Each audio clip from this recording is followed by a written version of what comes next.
Alright, this is a 2007 Chevrolet Equinox. I'm going to tell you guys the issues that I had, then I'll show you guys the solution. So, I've been having some issues with this door right here. Some electrical issues. The power lock and unlock button would not work. My bottom speaker, my top speaker, and also the power windows for this door would not work. Now they work because I fixed it, but the issue with this, if you guys see these broken wires here, a common issue with a 2007 Chevrolet Equinox is that the factory did not leave enough slack on these wires. Okay, so over the years, as you open and close the door, these wires are going to stretch, and when they stretch they become more brittle, and eventually they're going to snap. Okay, I counted and I had at least 7 broken wires. Okay, now these 2 wires that I already put tape on, these 2, those were for the power window. That's why my power window works now, but before it didn't because those wires were broken. The way you fix this is you just take your broken wire, for example this orange, and you connect it to this orange. You just got to match the colors, that's it.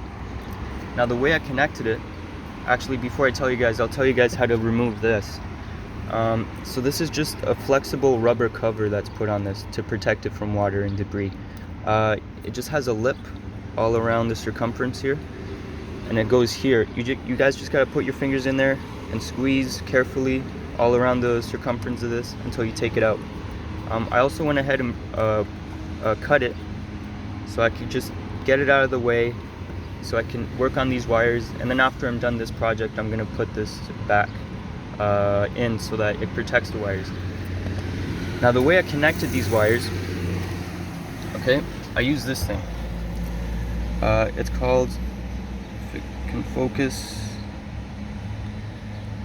okay, it doesn't want to focus, but the name of this is called automotive primary wire.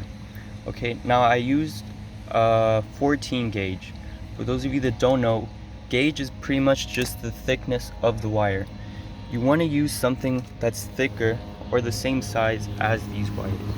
This yellow wire here is a 14 gauge. Hopefully you guys can see that, but it's clearly thicker than any of the other wires.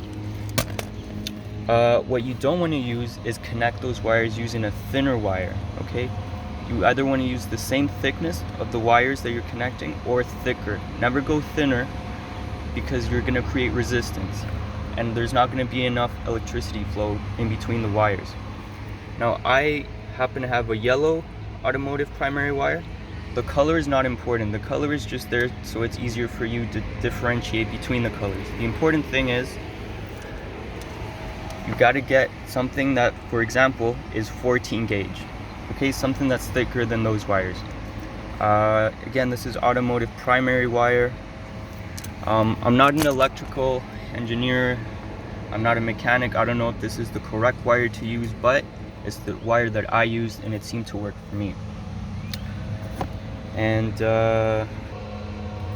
yeah, hopefully you guys found this video helpful. Hopefully if you guys had any issues with your lock unlock button, your speakers, your power windows, hopefully you just got to go in here, fix it yourself. I'm not going to teach you guys how to splice or strip the wire or use any solder. I'm not really good at explaining that stuff. There's plenty of super helpful videos on the internet. That's what I did. I just looked up on YouTube how to do these things. If you have any questions, leave them down below. I'll try to get back to you as soon as I can. Also, make sure to check out my YouTube channel because I did make other videos on how to fix issues with this 2007 Chevrolet Equinox. You might find it helpful. Thanks for watching.